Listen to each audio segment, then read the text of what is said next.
planet's on fucking fire. Hey everyone, I'm Nikki and you're watching Backyard Politics. Sorry I've been a little MIA lately. I've had some minor health issues that have basically left me couch-ridden. So thanks to a heavy dose of cannabis and ibuprofen, I'm here today. So let's get into things. This is out of Salem, Oregon. Laura Jadid, she covers tons of these protests on the ground. This is why on-the-ground reporting is so important. This says the far right beats the shit out of someone with batons. So to set the scene here, this is from a Stop the Steal protest, I believe it was, for all of the neo-Nazis in the area and Trump supporters, etc. So a group of the fascists go after a small group of anti-fascists, and this is what happened.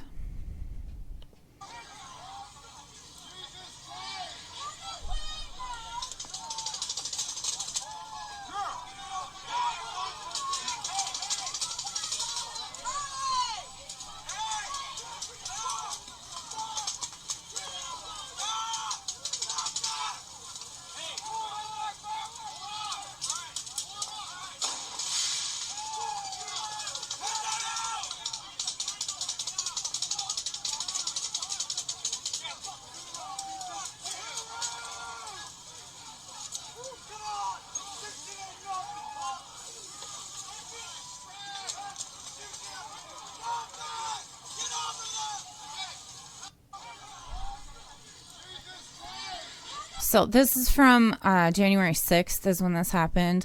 There was a large group of Stop the Steal protesters, and there was a very small group of anti-protesters or counter-protesters. So the counter-protesters showed up, and then all those guys started attacking them with batons, paintball guns, and I saw that this guy, who always anti-fascist, outed as Reggie Axtell, he said that, well, he was bragging about beating and assaulting a disabled counter-protester. So that happened. And then also Gary Floyd, who is George Floyd's cousin, was also attacked by a paintball gun to his eye. It says, please share, Gary Floyd was badly hurt and injured today in Salem by the Proud Boys. Please help this amazing man in hour of need. And this is on my Twitter, but it's Cash App $BLM4EVERG. So that is one of the people that was badly assaulted by the fascists in downtown Salem, Oregon.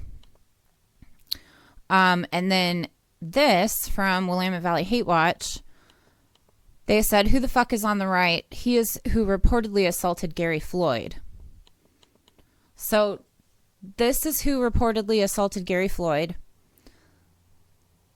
Also keep in mind what this guy looks like, okay?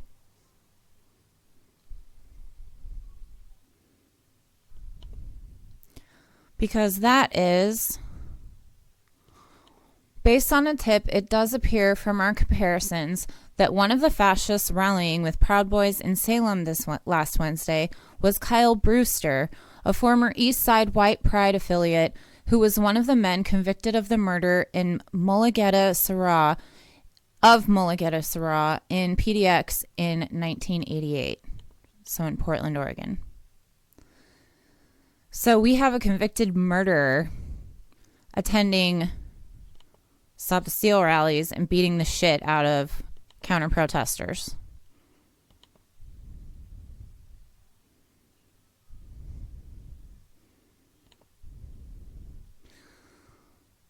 So if you haven't heard of Mulligetta Surah, I have an article that I want to read to you. Kyle Brewster convicted, this is by Willamette Week, by the way. Kyle Brewster convicted in 1988 killing of Mulligetta Surah fought at January 6th pro-Trump rally in Salem. On his Facebook page, Brewster admitted to attending the Capitol rally.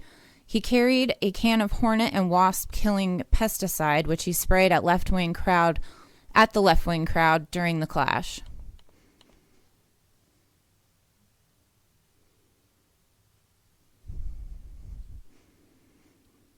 Among the right-wing protesters brawling outside the Oregon Capitol on January 6th was a Portland white supremacist who aided in the most notorious hate killing in recent Oregon history. Kyle Brewster, 51, was one of 3 racist skinheads who attacked a group of Ethiopian immigrants in southeast Portland on November 13, 1988. While Brewster fought with a 28-year-old airport bus driver named Mulugeta Sarah, his fellow white supremacist, Ken Miske, repeatedly swung a baseball bat into Sarah's skull. Miske kept hitting Sarah while Brewster, then 19, kicked him with steel-toed boots. Miske was convicted of murder, and Brewster was convicted of first-degree manslaughter in Sarah's death. Released from prison in 2002, Brewster went back behind bars in 2008 for violating his parole by associating with members of the white supremacist group Volksfront. While finishing his term, Brewster was convicted of assaulting a prison guard.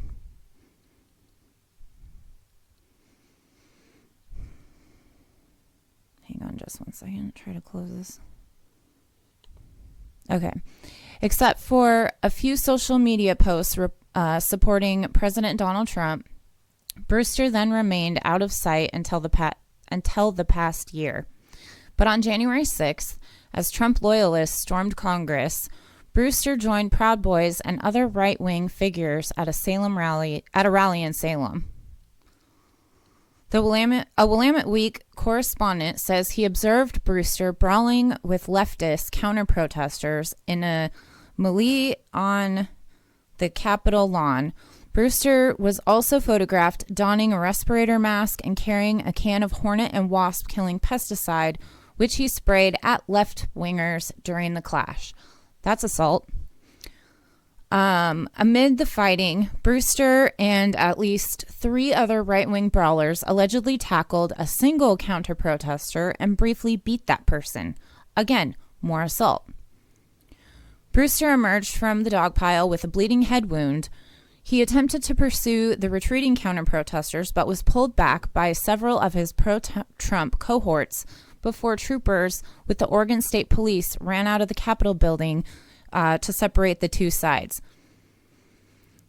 They didn't really separate the two sides. All they did was they watched what was happening from inside the building, waited for all of these assaults to take place, and then after the counter-protesters retreated is when OSP came out.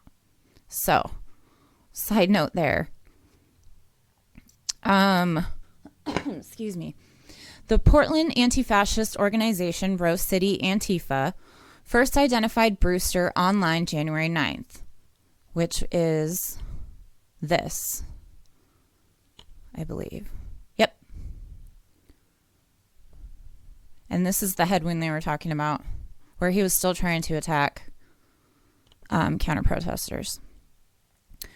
So on his Facebook page, Brewster admitted to attending the Capitol rally, replying to activists who called him a racist and a murderer. He is. Myself, I am a racist or radical or whatever you want to call it, and I don't give a fuck what anybody thinks about it, Brewster wrote on Facebook on January 13th. This is so disgusting. He also goes on to say, and yep, I was part of a 3-on-3 fight with non-white immigrants to this country, and no part of me is sorry, remorseful, or regretful about that. So yeah, racist, murderer, all that. Now what? Your ideas are still foul. End quote. Again, not that far from my house. Beating the shit out of counter-protesters and not getting arrested for it. And you can't tell me that these cops don't know who the fuck this guy is. A commenter then responded by posting a photo of what appears to be Brewster at the January 6th rally with blood and milk of magnesia streaming down his face. That's right, Brewster responded to the photo. I got hit in the head with a hammer by Antifa/BLM last week. Split me open pretty good right after I punched plenty of them in the head and tripped one to the ground and kicked him hard in the ribs. And that is milk of magnesia on my face after we poured it into my eyes because I got bear mace sprayed in my eyes at the same time I got hit with the hammer. He is fully admitting to all of these assaults and possibly attempted murders. And nothing. In fact, Brewster did not respond to Willamette Week's request for comment. But a one-time member of Skinheads Against Racial Prejudice, a group that regularly fought with Brewster and other racist skinheads in the 1980s, tells Willamette Week he recognized Brewster from recent pictures. The anti-racist skinhead, whose first name is Tom, tells Willamette Week that he is 100% sure the photos on the January 6th rally depicted Brewster. He declined to share his last name for fear of reprisal. Tom says he first became aware of that Brewster had resurfaced when Brewster attended a September Proud Boys rally in Delta Park in North Portland. Some of Brewster's recent social media posts contain racist commentary, including a Facebook post about black people in October 2020. His return to public life among Trump loyalists is significant because the killing of Sarah remains the most infamous racist murder in recent Portland history and led to a reckoning for white Aryan resistance, a hate group led by California neo-Nazi Tom Metzger. Metzger's organization was found liable in civil court for indoctrinating Portland skinheads with violent ideology. The ruling bankrupted white Aryan resistance. Brewster's sighting also matters because right-wing extremists are repeatedly rallying in the days before the January 20th inauguration of President-elect Joe Biden. On January 17th, for example, the Oregonian reported that a small group of Boogaloo boys gathered at the Oregon Capitol. There were 5 of them down there. The Boogaloo movement seeks to start a second American Civil War in part by killing police officers. Even though there are Boogaloo members that are friends with the cops in this town, Van Meter and Angela Roman. Go back and watch my cop videos. So that's who's hanging out at these freaking Stop the Steal rallies.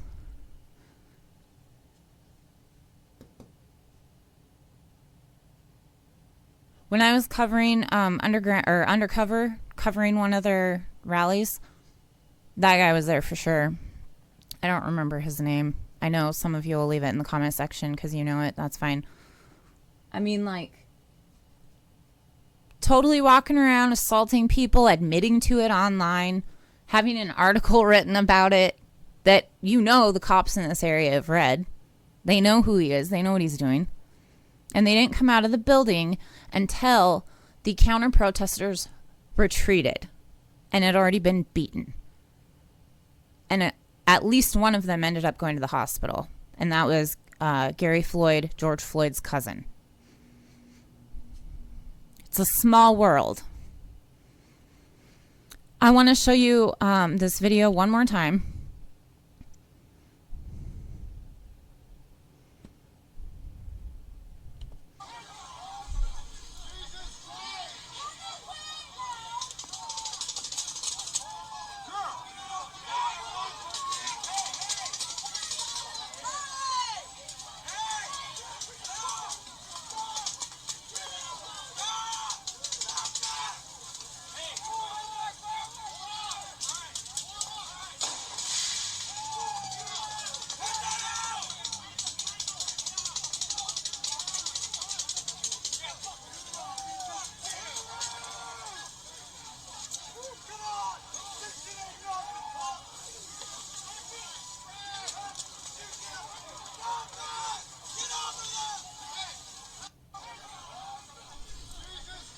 That's a 45-second video.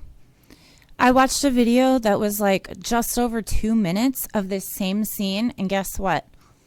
The cops didn't come out until like 2.5 minutes after the assaults were taking place. And they were literally inside the Capitol building watching this all unfold.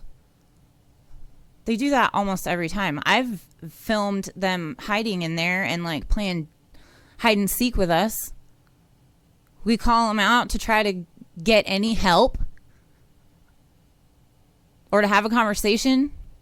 They just fucking hide like pussies. And I'm sorry to use that. I don't mean it in a derogatory way. I'm a female. It came out of my mouth. But they are just narcissistic babies. Honestly. This is another angle of the same exact time of that last video that I showed you. What I want you to do is listen to what is being said.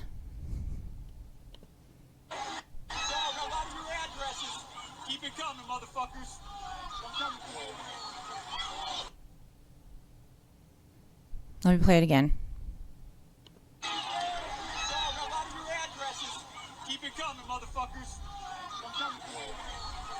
We all got a lot of your addresses. Keep it coming, motherfuckers. They're threatening the counter-protesters / anti-fascists in the area and admitting they have a lot of their addresses. If you go back and watch my last video, I think it was, that I did, they have threatened us, myself included. They do know where we live. And here they are saying it on a live stream for everyone to know, with convicted murderers out there committing assault and nobody's doing a fucking thing about it. But then in Portland last night, the protesters came out to protest ICE and PPB and all the shit that's going on and said, fuck Biden because he doesn't care about you either. And yet the cops come out and respond to that and throw tons of different kinds of munitions at them and attack them and assault them and smash their faces into the cement. I saw a video of that. So take for that what you will. In a lot of ways, it is eerie how Oregon specifically is the forward, I guess, to what is going on in like DC and everywhere else. Like, it feels like what is going on in Oregon is Oregon is the testing ground for a lot of this shit. So one example of that is this. This guy says, as Trump incites insurrection in Washington, D.C., a group of the president's loyal followers rally and support in Salem, Oregon. So this is a recreation of Kate Brown, our governor, that they lit on fire. I believe it was in front of her mansion as well. It might have been downtown in front of the Capitol, but either way. So then a little bit after that, this was what, the 7th, right? And it happened on the 6th. 2 days later, this says, information has come forward that the Trump terrorists had intended to capture Mike Pence and hang him from a noose. I also heard that was intended for Nancy Pelosi, so maybe people are saying that it is both sides of the establishment. It's one big old club and none of us are in it. But you see how Oregon's setting the stage in a lot of ways, unfortunately. We also have a representative. Video shows Oregon Representative Mike Neerman open Capitol door to far-right demonstrators. So I have covered what happened this day outside the building and how Jeremy Roberts kicked the door and smashed it all to bits. And there was a bunch of things that happened. Go back and watch that video. This is what happened on the inside of that building. The Republican from Independence faces a criminal investigation and possible loss of some legislative powers. Possible loss. Okay, let's take a look and see what happens, right? There is a huge crowd of Stop the Steal protesters outside, right? And this was December 21st, okay? DC happened after that. This is what happened. Cops are getting ready inside in the front. They're gearing up, putting all their shit on. I've seen video of it. Okay? This is a side entrance.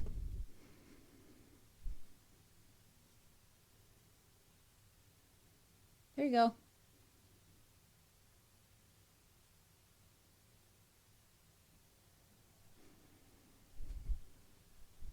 Now you could say, oh, well, he's old and senile, you know, make that excuse. First of all, I don't buy it. Second of all, he could have turned around and said, oh, shit, and tried to shut the door or went in to warn people. He didn't. He didn't at all. Let's watch it again. There you go. Oh, thanks. Come on, guys.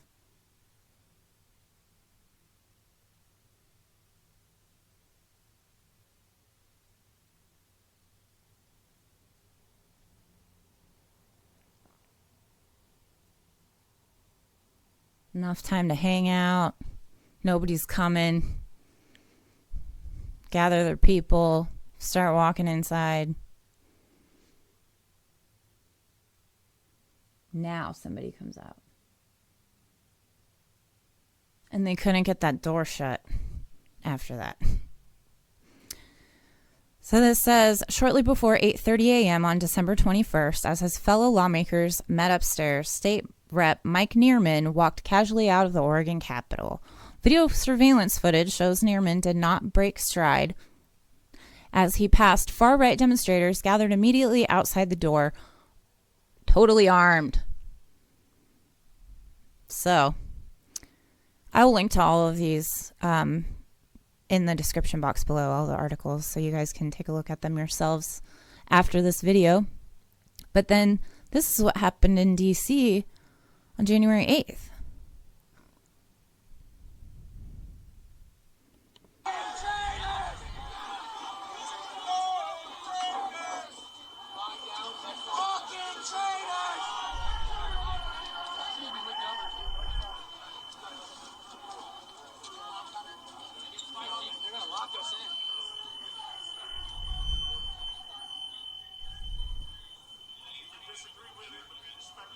Walking right past the cops.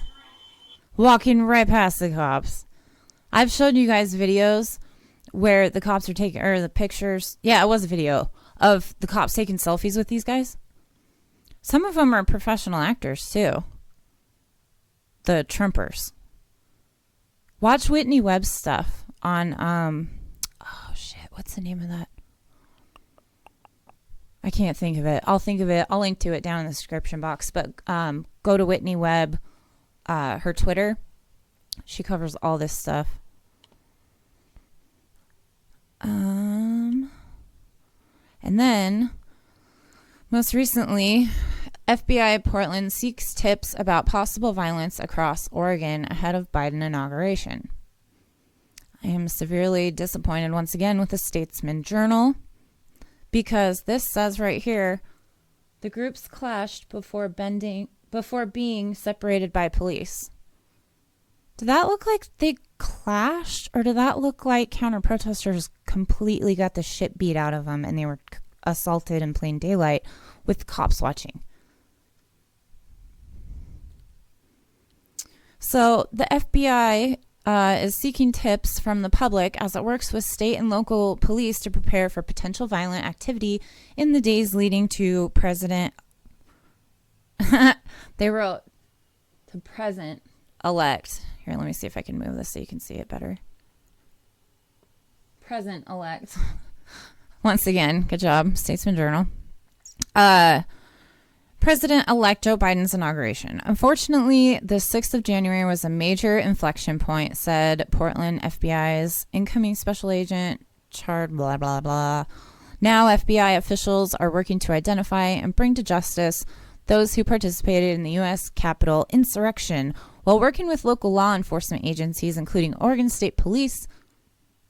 Oregon State Police had that officer that flashed the 3% sign at the guy that was on the fascist side, right? And Salem Police Department and Portland Police Bureau. All three of those I have covered. All three of those I've covered their corruption. FBI is working with them to identify those who may be planning criminal activity in the coming days. So what's happening is exactly this. The DC police and FBI and all of the FBIs in all of our states are asking for the same help. They don't actually need your help with this. They have super advanced facial recognition, location data, etc. What they want is for you to get used to the idea of ratting out your neighbors. And that's exactly what happened. I'm going to actually... Unlimited Hangout, I think it is. I think. She's always on... She's always on a podcast, and I can't for the life of me remember what it is right now, but it's really good. And again, I'll link to it in the description box below. But anyway, that is what has been going on in the area and catching you guys up a little bit. So we've got a lot of things going on in the area. A lot of things going on in the country, and just because Joe Biden got elected doesn't mean shit is going to improve at all. Who do you think supports the cops? Probably top cop Kamala Harris. Probably author of the crime bill, Joe Biden. So, stay safe out there. I promise it won't be so long till I do another video. Like, share, subscribe, do all that stuff. I appreciate you guys. I missed you guys. I love you guys. And yeah, if you can, support me on Venmo or Patreon. And until next time, Medicare be with you.